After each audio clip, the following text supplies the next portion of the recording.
The War of the Worlds, written by H.G. Wells. Chapter number 6. The Heat Ray in the Chapman Road.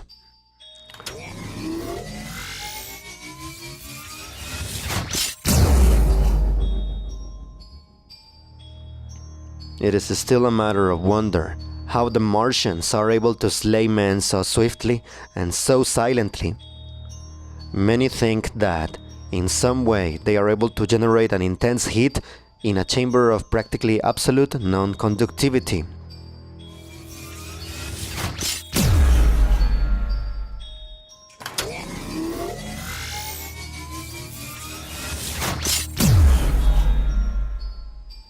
This intense heat they project in a parallel beam against any object they choose, by means of a polished parabolic mirror of unknown composition, much as the parabolic mirror of a lighthouse projects a beam of light.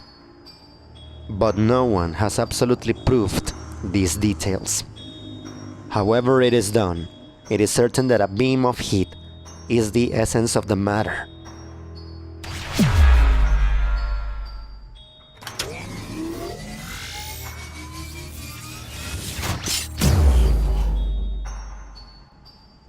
Whatever is combustible flashes into flame at this touch.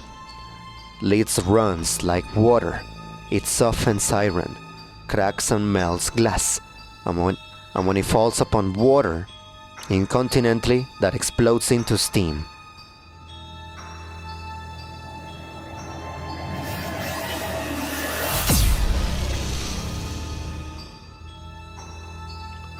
That night, nearly 40 people lay under the starlight about the pit, charred and distorted beyond recognition. And all night long, the common from Horsell to Maybury was deserted and brightly ablaze. The news of the massacre probably reached Chopham, Woking, and Ottershaw about the same time. In Woking, the shops had closed when the tragedy happened, and a number of people, shop people and so forth, attracted by the stories they had heard, were walking over the Horsell Bridge and along the road between the hedges that runs out at last upon the common. You may imagine the young people brushed up after the labors of the day, and making this novelty, as they would make any novelty, the excuse for walking together and enjoying a trivial flirtation. You may figure to yourself the hum of voices along the road in the gloaming. As yet, of course, few people in Woking even knew that the cylinder had opened, though poor Henderson had sent a messenger on a bicycle to the post office with a special wire to an evening paper. Oh my God. As these folks came out by twos and threes upon the open, they found little knots of people talking excitedly and peering at the spinning mirror over the sand pits. And the newcomers were, no doubt, soon infected by the excitement of the occasion. By 8:30, when the deputation was destroyed, there may have been a crowd of 300 people or more at this place, besides those who had left the road to approach the Martians nearer. There were 3 policemen too, one of whom was mounted, doing their best, under instructions from Stent, to keep the people back and deter them from approaching the cylinder. There was some booing from those more thoughtless and excitable souls, to whom a crowd is always an occasion for noise and horseplay. Stent and Ogilvy, anticipating some possibilities of a collision, had telegraphed from Horsell to the barracks as soon as the Martians emerged, for the help of a company of soldiers to protect these strange creatures from violence.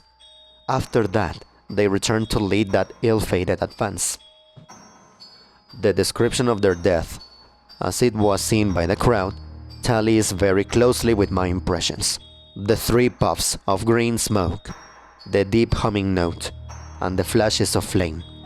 But that crowd of people had a far narrower escape than mine. Only the fact that a hammock of heathery sand intercepted the lower part of the heat ray saved them.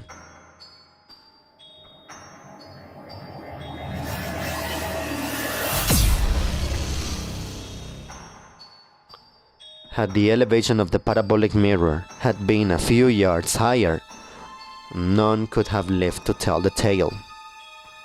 They saw the flashes and the men falling, and an invisible hand, as it were, lit the bushes as it hurried towards them through the twilight. Then, with a whistling note that rose above the droning of the pit, the beam swung close over their heads, lighting the tops of the beech trees that lined the road, and splitting the bricks, smashing the windows, firing the window frames, and bringing down in crumbling ruin a portion of the gable of the house nearer the corner. In the sudden thought, hiss, and glare of the igniting trees, the panic-stricken crowd seems to have swayed hesitatingly for some moments. Sparks and burning twigs began to fall into the road, and single leaves, like puffs of flame, hats and dresses caught fire. Then came a crying from the common. There were shrieks and shouts, and suddenly a mounted policeman came galloping through the confusion with his hands clasped over his head, screaming, "They're coming!" A woman shrieked, and incontently everyone was turning and pushing at those behind, in order to clear their way into Woking again. They must have bolted as blindly as a flock of sheep, where the road grows narrow and black between the high banks. The crowd jammed, and a desperate struggle occurred. All that crowd did not escape. 3 persons at last, 2 women and a little boy, were crushed and trampled there, and left to die amid the terror and the darkness. End of chapter.